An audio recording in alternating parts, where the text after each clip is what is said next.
ಅದನ್ನ ಆರ್ಮಿಯಿಂದ ಇಲ್ಲದೆ ಹೋದ್ರೆ ಪ್ರೈವೇಟ್ ಸೆಕ್ಟರ್ ನಿಂದ ಅದನ್ನು ತರಬೇಕಾಗುತ್ತೆ. ಉಜಿರೆಯತ್ತ ಹೊರಟಿದೆಯಂತೆ ಎಸ್ಐಟಿ ತಂಡ. ಇನ್ನು ಉತ್ಖನನ ತಾಣ ಎಲ್ಲಿ ಇವತ್ತು ಉತ್ಖನನ ಮಾಡಬೇಕು ಅನ್ನೋದು ಅಂತಿಮ ಆಗಿಲ್ಲ. ಹೀಗಾಗಿ ನಿಗೂಢ ವ್ಯಕ್ತಿಯ ಜೊತೆಯಲ್ಲೇ ಅಧಿಕಾರಿಗಳು ಉಜಿರೆಯತ್ತ ಹೊರಟಿದ್ದಾರೆ ಅನ್ನೋ ಮಾಹಿತಿ ಇದೆ. ದೃಶ್ಯದಲ್ಲಿ ಗಮನಿಸ್ತಾ ಇದ್ದೀರಿ, ಬೆಳ್ತಂಗಡಿಯ ಸ್ನಾನಘಟ್ಟದ ಬಳಿಗಲ್ಲ, ಬದಲಾಗಿ ಉಜಿರೆ ಭಾಗಕ್ಕೆ ಹೋಗ್ತಾ ಇದ್ದಾರೆ ಅನ್ನೋದಿದೆ ಸದ್ಯದ update.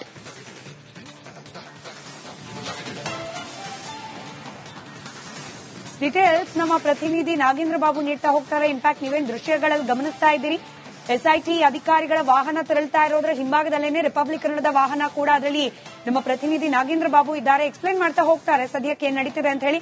Over to you Nagendra Babu.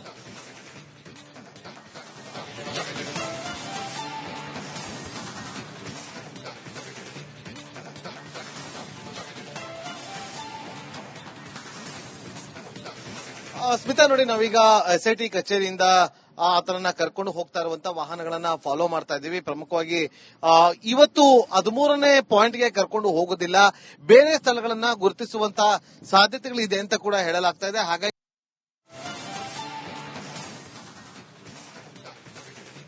ಮಾಡ್ತಾ ಇದ್ರು ಅಂತ ಕೂಡ ಹೇಳಲಾಗ್ತಾ ಇದೆ. ಹಾಗಾಗಿ ಪ್ರಮುಖವಾಗಿ 13ನೇ ಪಾಯಿಂಟ್ಗೆ ಹೋಗ್ತಾರಾ ಅಥವಾ ಬೇರೆ ಯಾವ್ದಾದ್ರು ಪಾಯಿಂಟ್ ಹೋಗ್ತಾರ ಅನ್ನೋ ಕುತೂಹಲ ಇದೆ.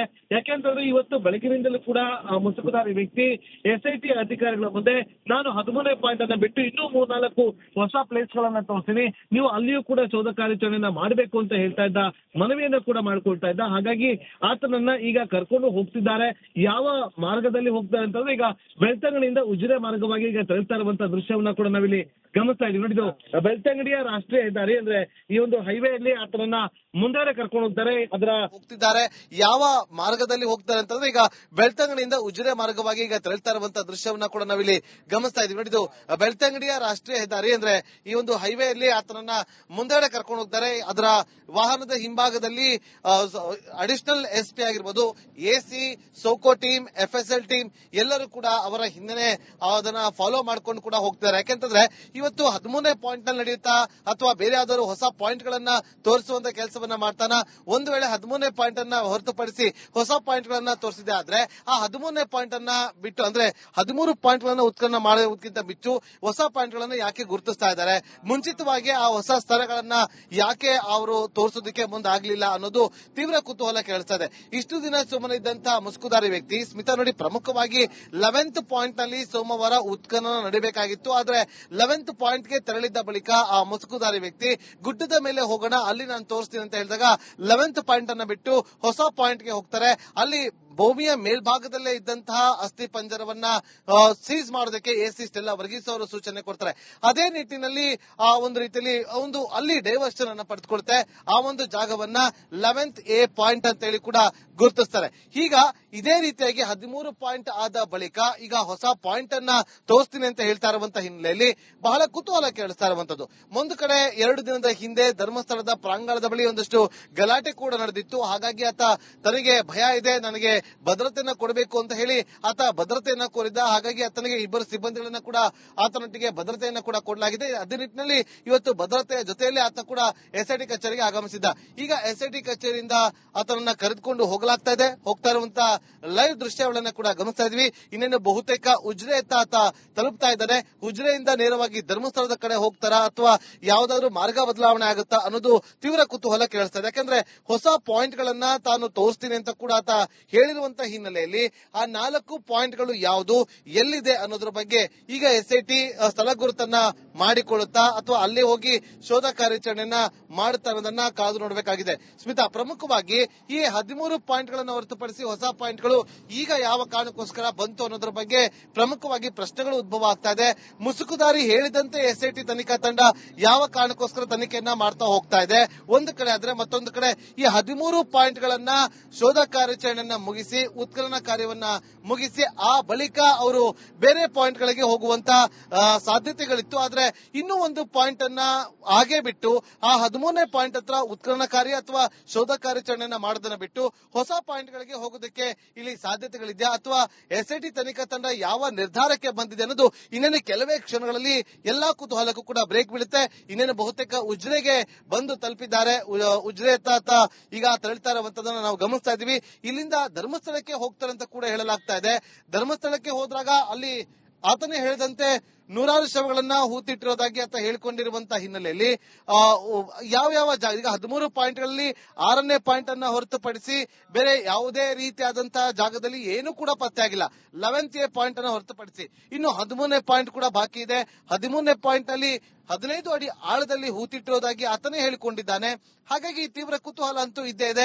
ಈತ ಹೇಳಿದಂತಹ ವಿಚಾರವಾಗಿ ಎಲ್ಲೋ ಒಂದು ಕಡೆ ದಿನಕ್ಕೊಂದು ವರ್ಷನ ಬದಲಾಯಿಸ್ತಿದ್ದಾನ ಮುಸುಕುದಾರಿ, ಅಥವಾ ಯಾವ ಕಾರಣಕ್ಕೋಸ್ಕರ ಇಂತಹ ಒಂದು ಬದಲಾವಣೆಗಳು ಎಸ್ಐಟಿ ತನಿಖೆಯಲ್ಲಿ ಆಗ್ತಾ ಇದೆ ಅನ್ನೋದು ಒಂದಷ್ಟು ಪ್ರಶ್ನೆಗಳು ಉದ್ಭವ ಆಗ್ತದೆ. ನೋಡಿ, ಎಸ್ಐಟಿ ತನಿಖಾ ತಂಡ ಇಲ್ಲಿಗೆ ಆಗಮಿಸಿರೋದು ಸತ್ಯ ಶೋಧನೆಯನ್ನ ಮಾಡೋದಕ್ಕೆ.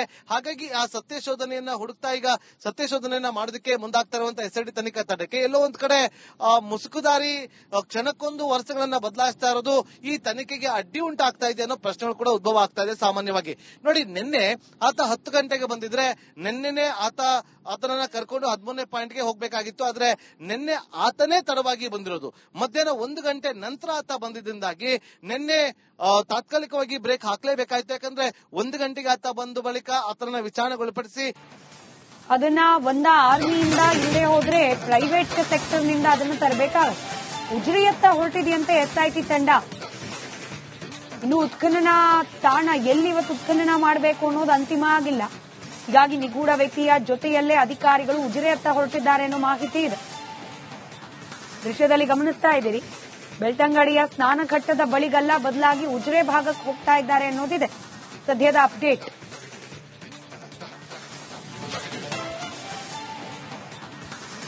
ಡೀಟೇಲ್ಸ್ ನಮ್ಮ ಪ್ರತಿನಿಧಿ ನಾಗೇಂದ್ರ ಬಾಬು ನೀಡ್ತಾ ಹೋಗ್ತಾರೆ. ಇನ್ಫ್ಯಾಕ್ಟ್ ನೀವೇನು ದೃಶ್ಯಗಳಲ್ಲಿ ಗಮನಿಸ್ತಾ ಇದ್ದೀರಿ, ಎಸ್ಐಟಿ ಅಧಿಕಾರಿಗಳ ವಾಹನ ತೆರಳ್ತಾ ಇರೋದ್ರ ಹಿಂಭಾಗದಲ್ಲೇನೆ ರಿಪಬ್ಲಿಕ್ ಕನ್ನಡದ ವಾಹನ ಕೂಡ, ಅದರಲ್ಲಿ ನಮ್ಮ ಪ್ರತಿನಿಧಿ ನಾಗೇಂದ್ರ ಬಾಬು ಇದ್ದಾರೆ. ಎಕ್ಸ್ಪ್ಲೈನ್ ಮಾಡ್ತಾ ಹೋಗ್ತಾರೆ ಸದ್ಯಕ್ಕೆ ಏನ್ ನಡೀತಿದೆ ಅಂತ ಹೇಳಿ. Over to you Nagendra Babu.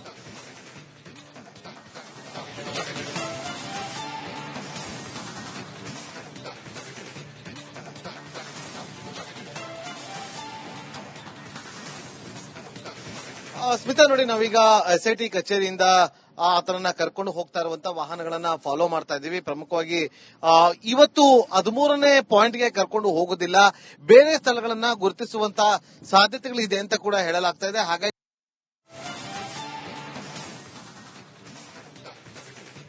ಮಾಡ್ತಾ ಇದ್ರು ಅಂತ ಕೂಡ ಹೇಳಲಾಗ್ತಾ ಇದೆ. ಹಾಗಾಗಿ ಪ್ರಮುಖವಾಗಿ 13ನೇ ಪಾಯಿಂಟ್ಗೆ ಹೋಗ್ತಾರಾ ಅಥವಾ ಬೇರೆ ಯಾವ್ದಾದ್ರು ಪಾಯಿಂಟ್ ಹೋಗ್ತಾರ ಅನ್ನೋ ಕುತೂಹಲ ಇದೆ. ಯಾಕೆಂತಂದ್ರೆ ಇವತ್ತು ಬೆಳಗಿನಿಂದಲೂ ಕೂಡ ಮುಸುಕುದಾರಿ ವ್ಯಕ್ತಿ ಎಸ್ಐಟಿ ಅಧಿಕಾರಿಗಳ ಮುಂದೆ ನಾನು 13ನೇ ಪಾಯಿಂಟ್ ಅನ್ನ ಬಿಟ್ಟು ಇನ್ನೂ 3-4 ಹೊಸ ಪ್ಲೇಸ್ ಗಳನ್ನ ತೋರಿಸ್ತೀನಿ, ನೀವು ಅಲ್ಲಿಯೂ ಕೂಡ ಶೋಧ ಕಾರ್ಯಾಚರಣೆಯನ್ನ ಮಾಡಬೇಕು ಅಂತ ಹೇಳ್ತಾ ಇದ್ದ, ಮನವಿಯನ್ನ ಕೂಡ ಮಾಡ್ಕೊಳ್ತಾ ಇದ್ದ. ಹಾಗಾಗಿ ಆತನನ್ನ ಈಗ ಕರ್ಕೊಂಡು ಹೋಗ್ತಿದ್ದಾರೆ. ಯಾವ ಮಾರ್ಗದಲ್ಲಿ ಹೋಗ್ತಾರೆ ಅಂತಂದ್ರೆ ಈಗ ಬೆಳ್ತಂಗಡಿಯಿಂದ ಉಜಿರೆ ಮಾರ್ಗವಾಗಿ ಈಗ ತೆರಳ್ತಾ ಇರುವಂತಹ ದೃಶ್ಯವನ್ನ ಕೂಡ ನಾವಿಲ್ಲಿ ಗಮನಿಸ್ತಾ ಇದೀವಿ. ನೋಡಿದ್ದು ಬೆಳ್ತಂಗಡಿಯ ರಾಷ್ಟ್ರೀಯ ಹೆದ್ದಾರಿ, ಅಂದ್ರೆ ಈ ಒಂದು ಹೈವೇಯಲ್ಲಿ ಆತನನ್ನ ಮುಂದೆ ಕರ್ಕೊಂಡು ಹೋಗ್ತಿದ್ದಾರೆ. ಯಾವ ಮಾರ್ಗದಲ್ಲಿ ಹೋಗ್ತಾರೆ ಅಂತಂದ್ರೆ ಈಗ ಬೆಳ್ತಂಗಡಿಯಿಂದ ಉಜಿರೆ ಮಾರ್ಗವಾಗಿ ಈಗ ತೆರಳ್ತಾ ಇರುವಂತಹ ದೃಶ್ಯವನ್ನ ಕೂಡ ನಾವಿಲ್ಲಿ ಗಮನಿಸ್ತಾ ಇದೀವಿ. ನೋಡಿದ್ದು ಬೆಳ್ತಂಗಡಿಯ ರಾಷ್ಟ್ರೀಯ ಹೆದ್ದಾರಿ, ಅಂದ್ರೆ ಈ ಒಂದು ಹೈವೇಯಲ್ಲಿ ಆತನನ್ನ ಮುಂದೆಡೆ ಕರ್ಕೊಂಡು ಹೋಗ್ತಾರೆ. ಅದರ ವಾಹನದ ಹಿಂಭಾಗದಲ್ಲಿ ಅಡಿಷನಲ್ ಎಸ್ಪಿ ಆಗಿರ್ಬೋದು, AC, SOCO team, FSL team ಎಲ್ಲರೂ ಕೂಡ ಅವರ ಹಿಂದೆ ಅದನ್ನ ಫಾಲೋ ಮಾಡ್ಕೊಂಡು ಕೂಡ ಹೋಗ್ತಾರೆ. ಯಾಕೆಂತಂದ್ರೆ ಇವತ್ತು 13ನೇ ಪಾಯಿಂಟ್ ನಲ್ಲಿ ನಡೆಯುತ್ತಾ ಅಥವಾ ಬೇರೆ ಯಾವ್ದಾದ್ರು ಹೊಸ ಪಾಯಿಂಟ್ ಗಳನ್ನ ತೋರಿಸುವಂತ ಕೆಲಸವನ್ನ ಮಾಡ್ತಾನ. ಒಂದು ವೇಳೆ 13ನೇ ಪಾಯಿಂಟ್ ಅನ್ನ ಹೊರತುಪಡಿಸಿ ಹೊಸ ಪಾಯಿಂಟ್